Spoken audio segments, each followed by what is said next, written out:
All right, so now that we've talked about everything that goes into purchasing the new construction, or a lot of topics that people don't consider when purchasing new construction, let's talk about the other end, because I think there's just a lot of confusion out there about what you can do with the property once it closes in terms of like moving into it, selling it, renting it. But each one of those things has a massive financial difference, or like, in terms of what it could cost you, what you have to look out for tax wise.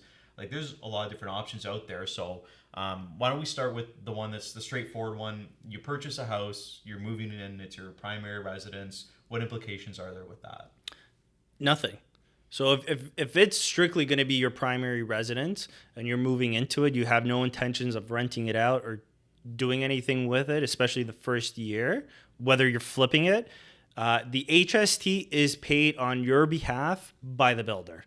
And that's usually done when you sign the affidavit at the lawyer's office stating that what your primary use of the property is, and you're letting him know you're moving into it. So they pay it on your behalf. It's included in the purchase price. And besides your closing costs, your fees, and your deposit, there's nothing else to be concerned about when it comes to that. Mm-hmm. So that's straightforward. Like primary residence, I guess, is the easiest, right? You're moving in, you're living in it, you're not selling it.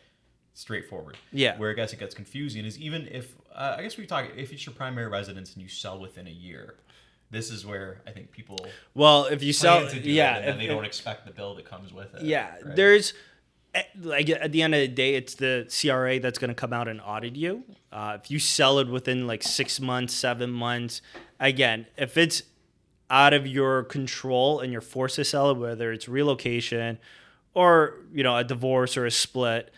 When CRA audits you, I believe those are categories that they'll, look past.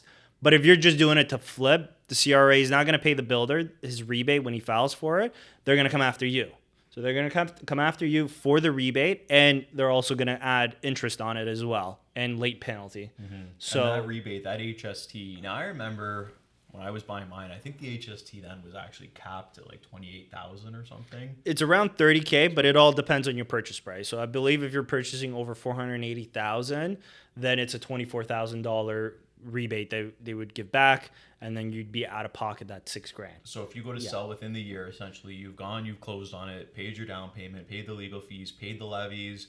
You sell it in 3 months, you get audited, you could be liable for like a $24,000, $30,000 bill on top of it that you got to pay. It's not a unless it's out of your control and you had to sell it. Yeah, different story. But if you're just strictly doing it to be flipping, then they'll come after you. They've done it. I've been audited before myself, but it's just. But you actually moved into yours. I lived into mine. Yeah, I was living in mine, and they didn't send me the bill, but they sent me.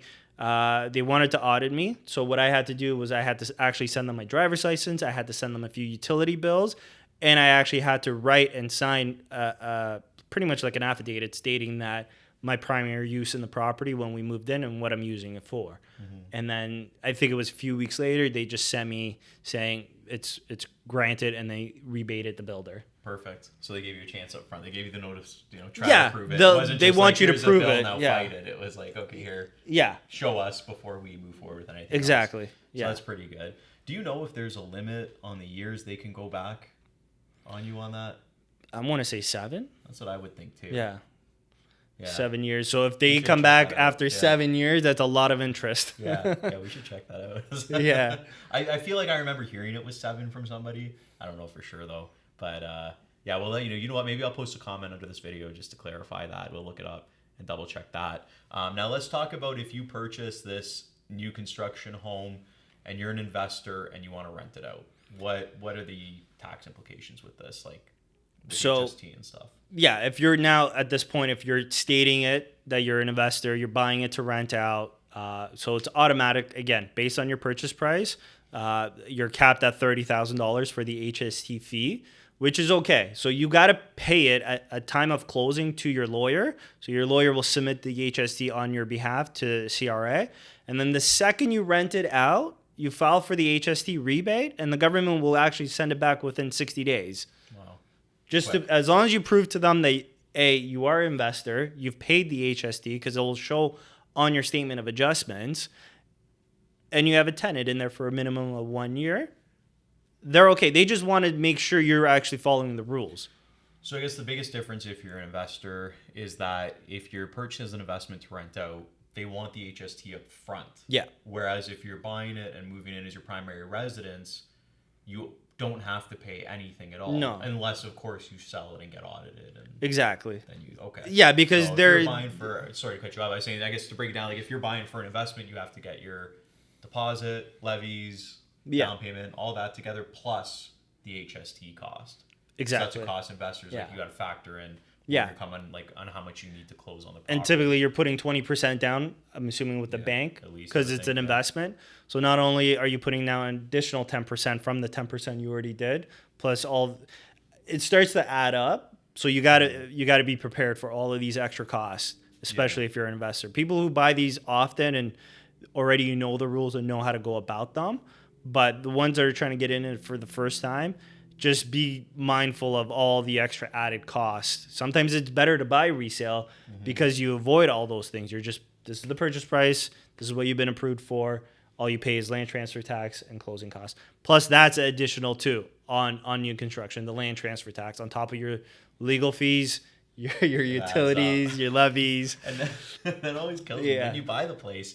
Like I'd say probably 90% of them don't even come with air conditioners, like 99%. So you got to put or in appliances, appliances, fence, decks, all that kind of stuff. Like this is window coverings. Like these are all things that people that dismiss. You move in, right? You don't think of it, but sometimes, like you said, it could be a better option to just go the resale route where a lot of that stuff is already done. Yeah, especially even with new construction, right? Like it could be carpeted. You want to upgrade those two. You want granite. You want those nice things. Those are all. Additional costs. They don't come cheap either. That's it. But some builders give that stuff, but I don't know if there's that many builders that offer everything. So you got to weigh out what's the best option for you long term and what's going to put the most money in your pockets, especially as an investment. It's one thing if you're going to live in it, but if it's a cash flow, money, numbers, they all have to make sense to you at the end of the day. Yeah. And if you guys got any questions all about what might be the best route or questions about you've purchased a new building, you're wondering like, oh crap, am I going to have to pay this HST? What's going on? Feel free to reach out to us. We'd be happy to answer any of the questions that you have. We're always here.